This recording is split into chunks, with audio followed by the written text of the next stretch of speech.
এই সমাজ আপনাকে তখন দেখবে না যখন আপনি অসুস্থ হবেন। এই সমাজ আপনাকে তখন দেখবে না যখন আপনি দারিদ্র থাকবেন।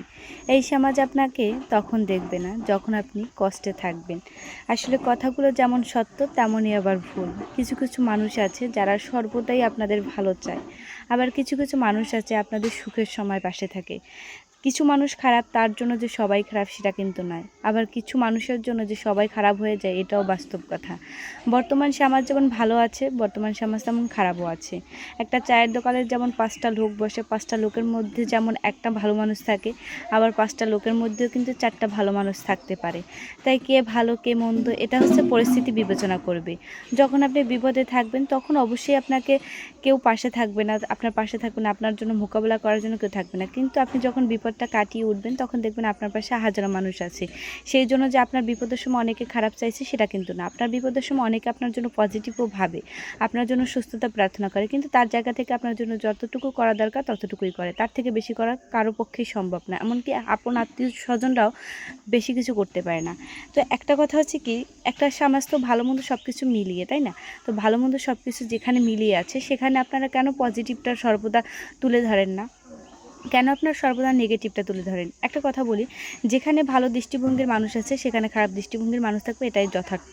কারণ পজিটিভ এবং নেগেটিভ এনার্জি সর্বদাই থাকে। শুধু তাই না, দেখবেন একটা বাড়িতে পজিটিভ এবং নেগেটিভ থাকে। যেমন কিছু মানুষ যখন ভালো হয়ে ওঠে তখন চারিপাশে তার শত্রু বেড়ে যায়, তখন তাকে কেউ চোখে দেখতে পারে না। ঠিক তেমনি যখন একটা মানুষ খারাপ পরিস্থিতিতে থাকে তখন তার জন্য সবাই প্রার্থনাও করে। তো এই জন্য বলি যে একটা কিছু মানুষের জন্য যে গোটা একটা সমাজ নষ্ট হয় এটা কিন্তু নয়। যেমন হাজার একটা ভালো মানুষ রয়েছে, হাজার একটা খারাপ মানুষও রয়েছে। তাই সর্বদা নিজের চিন্তায় চলেন, নিজেকে কিভাবে সামনের দিকে এগিয়ে নিয়ে যাবেন সেই প্রবণতা নিয়ে সামনের দিকে এগিয়ে যাওয়ার আস্থা রাখুন। একটা কথা মনে রাখবেন, আপনি যখন স্বচ্ছ হবেন, আপনি যখন সত্যি পবিত্র হবেন, আপনি যখন সফল হবেন তখন আপনার পাশে হাজারো মানুষ দাঁড়াবে। যে মানুষটা আপনার একদিন খারাপ চাইতো সে মানুষটা আপনার ভালো চাইবে। তো সর্বদা ভালোর দিকে আগান না। আগে দেখেছি বা আগে ভাবতাম যে একটা কথা, আমার জন্য পজিটিভ ভাবতেছেন আমি তার জন্য পজিটিভ কেন ভাবতে যাব, কিন্তু আসলে না, তার জন্য পজিটিভ ভাবা যায়। শ্রীকৃষ্ণ একটা কথা বলে, যে তোমার ক্ষতি করেছে তার জন্য তুমি সর্বদা শ্রীকৃষ্ণের কাছে একটাই প্রার্থনা করো, সে যেন সুস্থ থাকে, ভালো থাকে। কারণ শ্রীকৃষ্ণ অন্যায়কে কখনোই প্রশ্রয় দেয়নি এবং অন্যায়কে কখনো প্রশ্রয় দিবেও না। তাই যথার্থ কথা হচ্ছে একটাই, ভালো এবং মন্দ যেখানে আছে সেখানেই হচ্ছে একটা সমাজ গঠিত হয়েছে, ভালো এবং মন্দ যেখানে আছে সেখানেই একটা পরিবার গঠিত হয়েছে। কারণ বন বাগানে দেখবেন কখনো পরিবার গড়ে ওঠে না। পরিবার কিন্তু তখনই গড়ে ওঠে যখন ভালো মন্দ সব কিছু মিলিয়ে হয়। আর যেখানে ভালো মানুষ থাকে সেটা তো স্বর্গ।